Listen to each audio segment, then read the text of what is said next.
আচ্ছা, কেউ একজন নামাজ পড়ে না কেন? আমি তোমার সম্পর্কে বলছি না, আমার প্রিয় ছেলে বা প্রিয় মেয়ে। শুধু প্রশ্নটি নিয়ে চিন্তা করো যে মানুষ কেন নামাজ পড়ে না। এর উত্তরটা খুবই ভয়ঙ্কর। যখন কোনো মানুষ নামাজ নিয়ে অলসতা করে, আমি ৩-৪ বছরের বাচ্চা সম্পর্কে কথা বলছি না, এবং আমি ৬ বছরের কাউকে নিয়েও কথা বলছি না। আমি এমন বাচ্চাদের নিয়ে কথা বলছি যারা এখন বুদ্ধিসম্পন্ন। বা আমাকে কেন নামাজ পড়তে হবে, আমার নামাজ আল্লাহর কেন এত দরকার? সুতরাং তোমার নামাজ পড়া আল্লাহর প্রয়োজন নেই। এমনকি তুমি যদি নামাজ পড়ো, আমি পড়তে বলছি এই কারণে, তখন কি করো? নামাজের জন্য কিভাবে নিয়ত করো? তখন আমি 4 রাকাত নামাজ পড়বো, দাঁড়ালাম, কারণ আমার আব্বা বারবার পড়তে বলছেন। আল্লাহু আকবার। এখন এটাই সেই প্রশ্নের উত্তর যে কেন একজন মানুষ নামাজ পড়ে না।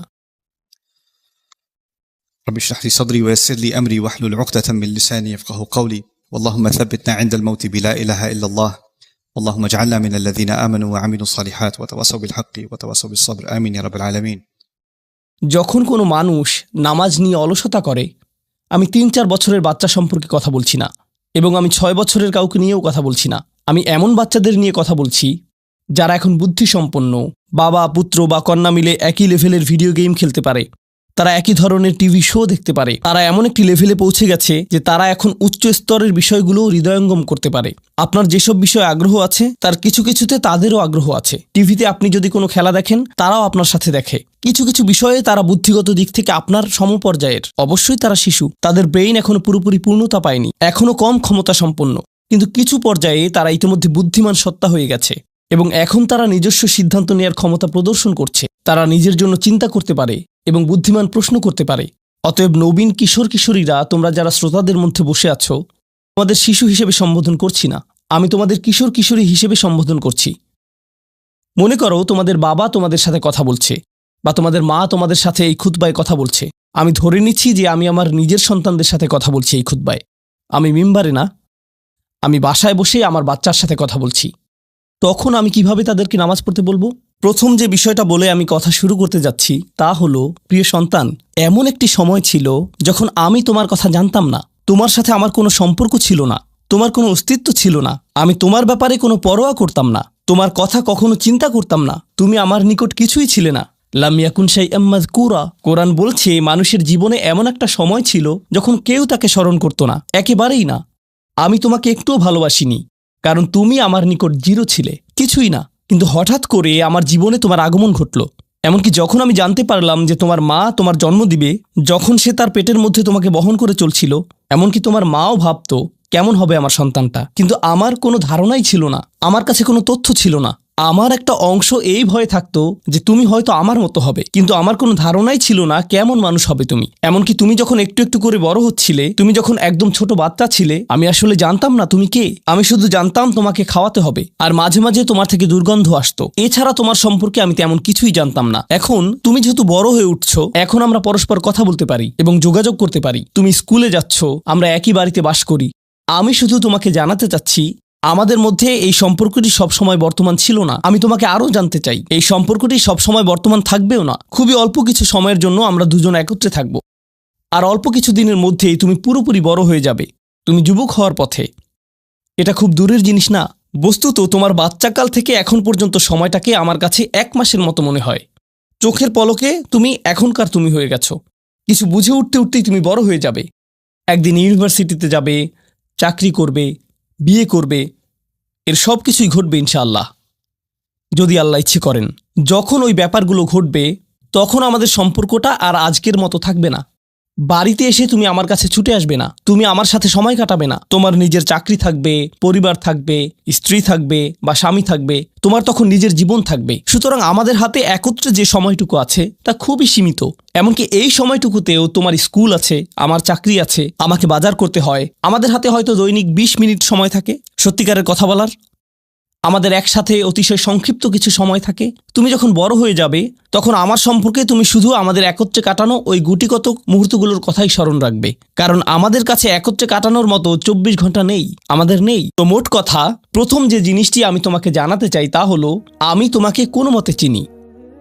আমি জানি আমরা একত্রে বাস করি, কিন্তু আমি সত্যিই তোমার সম্পর্কে খুবই অল্প জানি। কেন জানো? কারণ কোনো মানুষ অন্য কোনো মানুষকে সত্যিকার অর্থে চিনে না। তুমি যা যা চিন্তা করো তার সবটা তো আমাকে বলো না, আর আমিও নিজের চিন্তার সবকিছু তোমাকে জানাই না। কিন্তু এমন এক সত্তা আছেন যিনি তোমাকে চিনতেন, এমনকি যখন তুমি আমার নিকট কিছুই ছিলে না তখনও। এমন এক সত্তা আছেন যিনি তোমাকে তখনও ভালোবাসতেন যখন সৃষ্টি জগতের কেউই তোমাকে ভালোবাসতো না, এই জগতের কেউই তোমাকে স্নেহ করতো না। এমন এক সত্তা আছেন যার সাথে তোমার সম্পর্কটা আগামীতেও থাকবে, যদিও তোমার আমার সম্পর্ক আগামীতে পরিবর্তিত হতে যাচ্ছে। ছোটবেলায় আমার বাবার সাথে আমার এক ধরনের সম্পর্ক ছিল, কলেজে পড়ার সময় তার সাথে সম্পর্কটা অন্য ধরনের ছিল, আর এখন তার সাথে আমার সম্পর্কটা সম্পূর্ণ ভিন্ন রকম। যদিও আমরা একই মানুষ আছি, কিন্তু আমাদের সম্পর্কে আমূল পরিবর্তন এসে গেছে। কিন্তু একজন এমন আছেন যিনি সর্বদা তোমাকে ভালোবেসে গেছেন, তোমাকে নিরাপত্তা দিয়ে গেছেন, তোমার ভালোর জন্য পরিকল্পনা করে গেছেন, তোমার যত্ন নিয়েছেন একেবারে শুরু থেকেই, আর তিনি সব সময় তা করে যাবেন। আর সেই সত্তা আমি নই, আমি তোমার জীবনের একটা পর্ব মাত্র। এটা সুন্দর একটা পর্ব যা আল্লাহ তোমাকে আমাকে একত্রে দান করেছেন, কিন্তু এটা কোনো স্থায়ী পর্ব নয়। এটা ছিল প্রথম ব্যাপার যা আমি তোমাকে জানাতে চেয়েছি। দ্বিতীয় যে বিষয়টি আমি তোমাকে জানাতে চাই তা হলো, আমি যখন তোমাকে নামাজ পড়তে বলি বা কোনো কিছু করতে বলি, তোমার তখন মনে হয় আমি তোমাকে নিয়ন্ত্রণ করছি, তোমার উপর বসগিরি দেখাচ্ছি, তোমাকে কেবল এটা ওটা করতে বলি।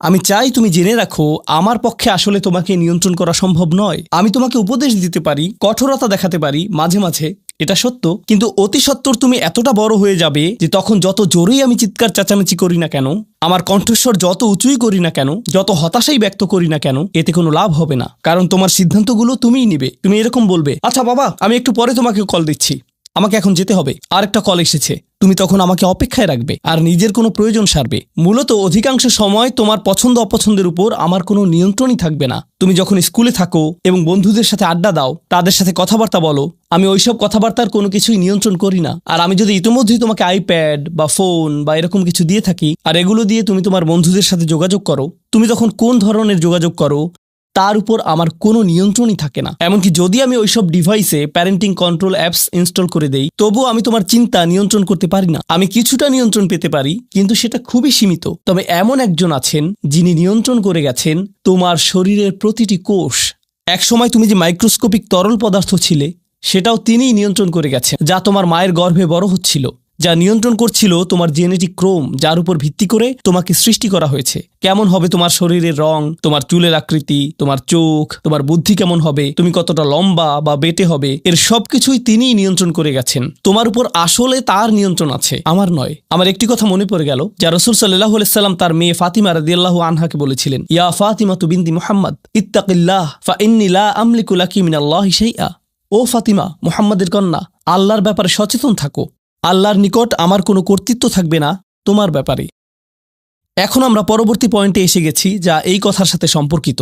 আমার যেহেতু নিয়ন্ত্রণ নেই, সত্য হলো তোমার ব্যাপারে আমি যতই সংরক্ষণশীল হই না কেন, আর আমি চাই যে তুমি ভালো করো, তবুও তোমার ভালো আমি নিয়ন্ত্রণ করি না, আর আমি এর জন্য দায়বদ্ধ নই। আল্লাহ প্রতিটি মানবকে তার নিজের জন্য দায়বদ্ধ করে সৃষ্টি করেছেন। দেখো, তুমি যদি ট্রাফিক আইন লঙ্ঘন করো, যদি একদিন ড্রাইভিং লাইসেন্স পাও এবং এরপর রাস্তায় লাল বাতি উপেক্ষা করে চলে যাও, পরে পুলিশ তোমাকে ধরলো, তখন তো তুমি বলতে পারবে না, আপনি একটু আমার বাবার সাথে কথা বলতে পারবেন না। তোমার নিজেকেই এই পরিস্থিতির মোকাবেলা করতে হবে। তোমার ইউনিভার্সিটি প্রফেসর যখন তোমাকে ফেল মার্ক দিবে, তখন তো বলতে পারবে না, একটু থামুন, আমার মাকে একটু কল দেই। না, তুমি নিজেই এই ফেইলের জন্য দায়ী। আইনের কোর্টে তোমার কাজের জন্য তুমি দায়ী। ইউনিভার্সিটিতে তোমার পাশ ফেলের জন্য তুমি দায়ী। তোমার চাকরিতে তুমি তোমার জন্য দায়বদ্ধ। তোমার স্বাস্থ্যের ক্ষেত্রে তুমি কি আহার করো, তুমি তোমার জন্য দায়বদ্ধ। নিজেকে যে কোনো বিপদে ফেললে এবং নিজের কোনো ক্ষতি করলে তুমি দায়বদ্ধ তোমার জন্য। তোমার বয়স যত বাড়বে, তোমার স্বাধীনতা যত বাড়বে, তোমার দায়বদ্ধতাও তত বৃদ্ধি পাবে। কেউ তোমাকে নিয়ন্ত্রণ করবে না এবং তোমার কাজের জন্য অন্য কেউ দায়ী হবে না। লা তাজিরু ওয়াজিরাতুন উযরা উখরা। কোনো ভার বহনকারী অন্যের ভার বহন করবে না। আমি আসলে তোমার জন্য দায়ী নই। আর শেষ বিচারের দিন আমরা প্রত্যেকে সম্পূর্ণ একাকী আল্লাহর সামনে উপস্থিত হব। এখন এই দুনিয়াতে আমরা একসাথে একত্রে বসবাস করছি, আমরা একই পরিবারের সদস্য, আমরা কোলাকুলি করি, আমি আমৃত্যু তোমাকে ভালোবাসি, আমি সর্বদা তোমাকে নিয়ে চিন্তা করি। কিন্তু সামনে এমন একটা দিন আসছে যেদিন আমরা আমাদের সমগ্র অস্তিত্বের সবচেয়ে নিঃসঙ্গ সময় পার করব। বস্তুত শেষ বিচারের দিন তুমি যদি আমার কাছে দৌড়ে আসো, এমন হতে পারে যে আমি তোমার থেকে দৌড়ে পালাবো। তোমাকে চিনি না আমি, দূর হও আমার কাছ থেকে। আমি এখন আমার হিসেব নিয়ে চিন্তিত, কারণ তোমার সাথে আমার সম্পর্কটি ছিল সামান্য কয়েকটি ক্ষুদ্র সেকেন্ডের জন্য। আল্লাহর সাথে সম্পর্কের তুলনায় যে সম্পর্কটি আরো অনেক বড়, অনেক বেশি পুরনো, আর ওটা থাকবে আরো বেশি সময় ধরে। আমাকে এখন ওই সম্পর্কটা নিয়ে ডিল করতে হবে শেষ বিচারের দিন। অতএব আমাদের এই সম্পর্কটি ইয়াউমা ইয়াফিরুল মারউ মিন আখিহি ওয়া উম্মিহি ওয়া আবিহি, এই ধরনের সব আয়াত। লোকটি পালাবে তার মা থেকে, তার বাবা থেকে, তার ছেলে মেয়েদের থেকে, তার ভাই বোনদের থেকে, তার স্ত্রী বা স্বামী থেকে। কেউ কেউ ভাবছেন স্ত্রী থেকে পালানো, এটা তো আমি বর্তমানেও করি। তো পরবর্তী যে বিষয়টি আমি তোমাকে জানাতে চাই তা হলো, আমি তোমার কাছ থেকে সম্মান অনুভব করতে চাই, ঠিক যেভাবে তুমিও আমার প্রদত্ত যত্ন অনুভব করতে চাও। তুমি যখন কাউকে ভালোবাসো তখন কেমন যেন তার কাছে তোমার একটা চাহিদা তৈরি হয়। আমার নিকট তোমার চাহিদা হলো বাসার সমস্ত প্রয়োজন ঠিকমতো মেটানো হচ্ছে তো, আমার দায় দায়িত্বের অন্তর্ভুক্ত। আমার কাছে তোমার চাহিদা হলো আমি যেন কারেন্ট বিল প্রদান করি, ঘরের এসিটা যেন কাজ করে। তুমি চাও আমি যেন তোমার স্কুলে যাওয়া নিশ্চিত করি, তুমি চাও আমি যেন তোমাকে জামা কাপড় কিনে দেই। এগুলো আমার দায়িত্ব। আর আমি চাই তুমি যেন আমাকে কিছুটা সম্মান প্রদর্শন করো এবং শ্রদ্ধা দেখাও এবং আমার কথা শোনো। এগুলো তো সবাই বুঝে, কিন্তু আল্লাহর সাথে তোমার সম্পর্কটা অন্যরকম। তার কাছ থেকে তোমার অনেক কিছু দরকার, কিন্তু তোমার কাছ থেকে তার কোনো কিছুরই দরকার নেই। তোমাকে তার একটুও প্রয়োজন নেই। আসলেই তার কারোরই দরকার নেই বা কোনো কিছুরই দরকার নেই। চলো তোমার সম্পর্কে কথা বলি। তুমি যখন বলো আমাকে কেন নামাজ পড়তে হবে, আমার নামাজ আল্লাহর কেন এত দরকার, তোমার কোনো কিছুরই আল্লাহর প্রয়োজন নেই। এই নামাজ কোনোভাবেই তার উপকারে নয়। আল্লাহ এমনকি বলছেন যখন কোনো কিছুই থাকবে না। চলো কোরআন থেকে একটা উদাহরণ দেই। যখন এই মহাবিশ্বে কিছুই থাকবে না, চলো কয়েক সেকেন্ডের জন্য আল্লাহর গৌরব নিয়ে কথা বলি। সম্প্রতি বিশ্বকাপ চলার সময় আমি কাতারে ছিলাম। যেই টিম জয়লাভ করে, আর্জেন্টিনা জয়লাভ করে, তাদের জন্য এটা ছিল একটা দারুণ গৌরবময় মুহূর্ত। সবাই তাদেরকে নিয়ে আনন্দ উৎসবে মুখর। কল্পনা করো খেলোয়াড়টাকে নিয়ে উৎসব চলছে, কিন্তু কোনো দর্শক নেই, কোনো ক্যামেরা নেই, কোনো স্টেডিয়াম নেই, কিচ্ছু নেই। একটা লোক একা একা একটি দ্বীপে বাস করে। সে ফুটবলটাতে লাথি দিয়ে একটা গোল করে ফেলল আর বলে উঠল, ইয়ে, আমি সেরা। কিন্তু কেউ তো সেখানে নেই।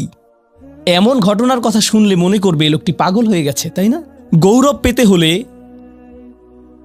গৌরব করার মতো একদল দর্শক থাকতে হবে।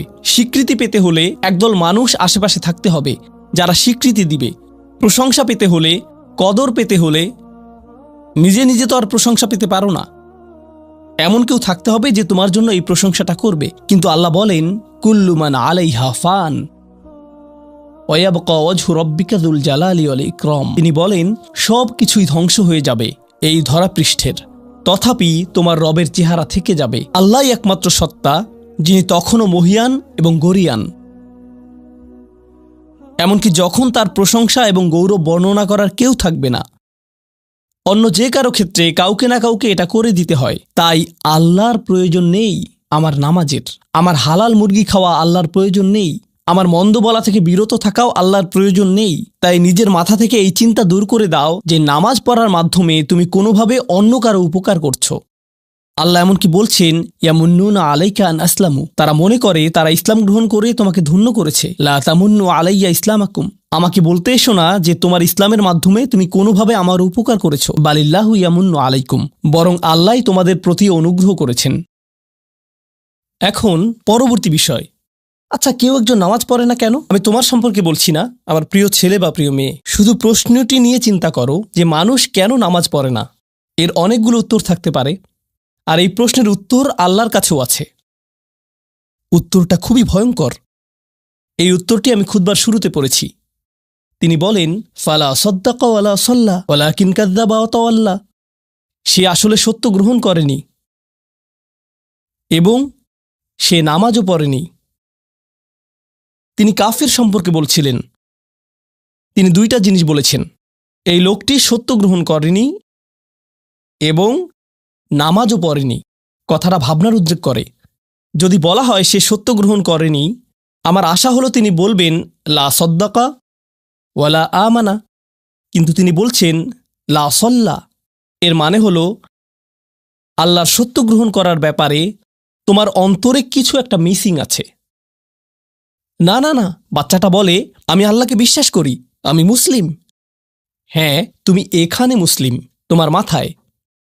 কিন্তু এই সত্য তো শুধু তোমার মাথার জন্য না, এই সত্য তোমার অন্তরের জন্য। তুমি এখনো অনুভব করছো না যে ব্যাপারটা কেমন সিরিয়াস। তুমি এখনো উপলব্ধি করছো না যে এটা কি। মাঝে মাঝে কোনো বিষয় তুমি জানো হয়তো, কিন্তু এই নিয়ে চিন্তা করা থেকে পালিয়ে বেড়াও। এটা সত্য, তুমি জানো বিষয়টা কিন্তু চিন্তা করতে চাও না।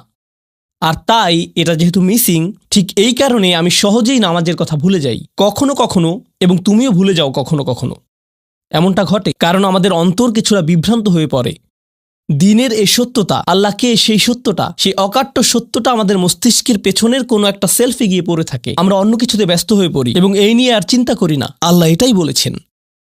সুতরাং তোমার নামাজ পড়া আল্লাহর প্রয়োজন নেই। এমনকি তুমি যদি নামাজ পড়ো, আমি পড়তে বলছি এই কারণে, তখন কি করো? নামাজের জন্য কিভাবে নিয়ত করো? তখন আমি 4 রাকাত নামাজ পড়বো, দাঁড়ালাম, কারণ আমার আব্বা বারবার পড়তে বলছেন। আল্লাহু আকবার। নবী সাল্লাল্লাহু আলাইহি সাল্লাম আমাদের বলেছেন, নিয়ত সঠিক না হলে কাজের কোনো মূল্য থাকে না। ইন্নামাল আমালু বিন্নিয়াহ, ইন্নামাল আমালু বিন্নিয়াত। এমনকি যদি তুমি কাজটা করেও থাকো কিন্তু তোমার নিয়ত ছিল আমি শুধু তোমাকে বিরক্ত করি, এটাই তোমার নিয়ত, তখন এই নামাজ আমার যেমন কোনো উপকার করবে না, ঠিক তেমনি তোমারও কোনো উপকার করবে না। তোমার সত্যিকারের আন্তরিক নামাজ থেকে একমাত্র যে উপকৃত হবে সে হলো তুমি নিজে। এখন এটাই সেই প্রশ্নের উত্তর যে কেন একজন মানুষ নামাজ পড়ে না। আরও 2টা কথা তোমার সম্পর্কে বলতে চাই। তার মাঝে একটা হলো নামাজ পড়ার উদ্দেশ্য কি, কোন কারণে পড়ব। কারণ তুমি হয়তো ভাবছো নামাজ পড়ার উদ্দেশ্য হলো তুমি যেন জাহান্নামে না জ্বলো। নামাজ পড়ার উদ্দেশ্য হলো তুমি যদি নামাজ না পড়ো আল্লাহ তোমাকে ঘৃণা করবেন। নামাজ পড়ার উদ্দেশ্য হলো তুমি যদি নামাজ না পড়ো তুমি শাস্তি পাবে, অথবা তুমি আর মুসলিমই থাকবে না, ফেরেশতারা তোমাকে অভিশাপ দিবে। সমস্ত নেতিবাচক বিষয়। আল্লাহ ওই সমস্ত উদ্দেশ্যের কথা উল্লেখ করেননি। নেতিবাচক কিছু থেকে মুক্তি পাওয়া নামাজের মূল উদ্দেশ্য নয়। নামাজের মূল উদ্দেশ্য হলো ইতিবাচক কিছুর দিকে ছুটে চলা, এটাই নামাজের উদ্দেশ্য। এমন 2 ছাত্রের মধ্যে পার্থক্য জানো? একজন লেখাপড়া করে যেন সে ফেল না করে, আর অন্যজন লেখাপড়া করে কারণ সে ওই সাবজেক্টটা পড়তে ভালোবাসে। একজন ছাত্র পড়ালেখা করছে পজিটিভ কিছুর জন্য, আর অন্যজন পড়ালেখা করছে কারণ সে এমন কিছু থেকে বাঁচতে চাচ্ছে যা নেগেটিভ। একজন কর্মচারী তার চাকরিটাকে দারুণ ভালোবাসে, আর অন্য একজন কর্মচারী শুধু চায় সে যেন চাকরিটা না হারায়। তারা একই চাকরি করছে, একেবারে অভিন্ন চাকরি, কিন্তু একজন চাকরিটা করতে পেরে কি যে খুশি, কত যে আনন্দ তার, আর অন্যজন খুবই হতাশ, সবসময় মনমরা ভাব। কেন? কারণ তাদের একজন এটা করছে ক্ষতিকর কিছু থেকে মুক্তি পাওয়ার জন্য, আর অপরজন এটা করছে উপকারী কিছুর দিকে ছুটে চলার জন্য। আল্লাহ কোরআনে যখন আমাকে নামাজ সম্পর্কে বলেছেন যে কেন আমাদের নামাজ পড়া দরকার, তিনি মূসা আলাইহিস সালামকে এই উত্তরটা বলে দিয়েছেন যখন তিনি তার সাথে সাক্ষাৎ করেছিলেন। তিনি বলেছেন, আকিমিস সলাতা লিযিকরি, আর আমাকে স্মরণ করার উদ্দেশ্যে নামাজ কায়েম করো। তোমার নামাজ ঠিক রাখো যেন তুমি তোমার রবকে স্মরণ করতে পারো। আমি তোমাকে ইতিমধ্যে বলেছি যে তোমার আমার সম্পর্কটা খুবই সীমিত, কিন্তু তোমার সাথে আল্লাহর সম্পর্কটা অনেক আগে থেকে শুরু হয়েছিল, আর তার সাথে তোমার এই সম্পর্কটা অনন্তকাল ধরে বলবৎ থাকবে।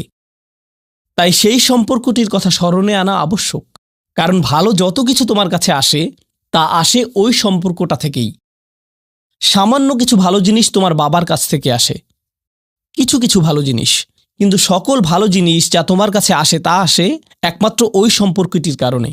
যদি তুমি চাও সকল উপকারী জিনিস তোমার জীবনে অবস্থান করুক, তখন তোমাকে অবশ্যই তার কথা স্মরণ করতে হবে যার নিকট থেকে সকল কল্যাণের আগমন ঘটে, যার নিকট থেকে সকল নিয়ামতের আগমন ঘটে, সকল রিজিকের আগমন ঘটে, সকল হেদায়েতের আগমন ঘটে। আর তাই আল্লাহ বলছেন সর্বোত্তম যে উপায়ে তুমি এটা করবে তা হলো নামাজের মাধ্যমে তুমি আমাকে স্মরণ করবে।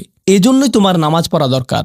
আচ্ছা, পরিশেষে এজন্যই তোমার এটা করা উচিত, কিন্তু তুমি এটা করছো বলেই সঠিক নিয়ত সহকারে। আল্লাহ বলছেন কেবল এখানেই শেষ নয়, এর কিছু উপকারিতাও আছে। কিছু ভালো জিনিস তোমার পথে আসবে যখন তুমি সত্যি সত্যি আল্লাহকে স্মরণ করবে। যখন তুমি আল্লাহকে স্মরণ করবে যেভাবে তিনি চান সেভাবে, আর যে উপায়ে তিনি চান তা হলো এই নামাজগুলোর মাধ্যমে।